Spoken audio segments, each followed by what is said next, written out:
Sir Kumaraswamy ಅವರು ಕಂಡ್ರೆ, ಹಂಗಾಗಿ ಅವ್ರನ್ನ ಕೇಂದ್ರದಿಂದ ಕೂಡ ಸಚಿವ ಸ್ಥಾನದಿಂದ ಇಳಿಸಿದ್ರೆ ಒಳ್ಳೆ ಕಾರಣಕ್ಕೆ ಈ ರೀತಿ ಏನಾದರೂ ಪ್ಲಾನ್ ಮಾಡ್ತಿದ್ದಾರಂತ. ನೋಡಿ, ಯಾವೂ ಕೂಡ ಸನ್ಮಾನ್ಯ ಕುಮಾರಣ್ಣ ಅವ್ರನ್ನ ಕೇಂದ್ರದ ಸಚಿವರಾಗಿ ಇಳಿಸ್ಲಿಕ್ಕೆ ಸಾಧ್ಯ ಇಲ್ಲ.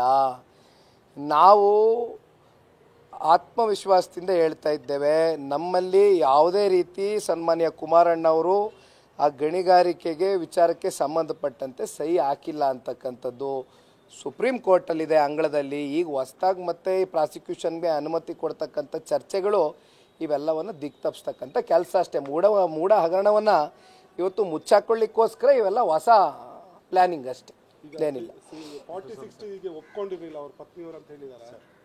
ಅದು ದಾಖಲೆಗಳು ಕೂಡ ಕುಮಾರಸ್ವಾಮಿ ಅವರು ಯಾವ್ದಡೆ ಮೂಡಾಕ್ ಸಂಬಂಧಪಟ್ಟಂತೆ 40-60 ಅವರು ಮೂಡಾದವ್ರ ಪ್ರಸ್ತಾವನೆ ಸಲ್ಲಿಸಿದಾಗ ಸಿಎಂ ಪತ್ನಿ ರಿಜೆಕ್ಟ್ ಮಾಡಿದಾರಂತೆ, ದಾಖಲೆಗಳು ಕೂಡ ಬಿಡುಗಡೆ ಮಾಡಿ. ಹೌದು, ನಿಮ್ಮ ಕಣ್ಣು ಮುಂದೆ ಇದೆಯಲ್ಲ. ಆ ಪತ್ರದಲ್ಲಿ ಏನು ಬರೆದಿದ್ದಾರೆ, ಇವತ್ತು 40-60 ನಿವೇಶನ ನಮಗೆ ಬೇಡ, ಬದಲಿ ಇವತ್ತು ಜಾಗ ಬೇಕು ಅಂತಕ್ಕಂಥದ್ದು. ಆಮೇಲೆ ಅಲ್ಲೇನು ಇವತ್ತು ಅಳಿಸಿದಾರಲ್ಲ ವೈಟ್ನರ್ ತಗೊಂಡು, ಅದರಲ್ಲಿ ಏನು ಬರೆದಿದ್ರು, ಎಲ್ಲಿ ಕೇಳಿದರು ಬದಲಿ ಜಾಗ, ಇದೇ ವಿಜಯನಗರ ಬಡಾವಣೆಯಲ್ಲಿ ಬರೆದಿದ್ರು ಅಂತ ಕೇಳಿದ್ರು ಅಂತಕ್ಕಂಥದ್ದು ನಮ್ಮೆಲ್ರಿಗೂ ಇರ್ತಕ್ಕಂಥ ಮಾಹಿತಿ, ಹೌದಲ್ವೇ?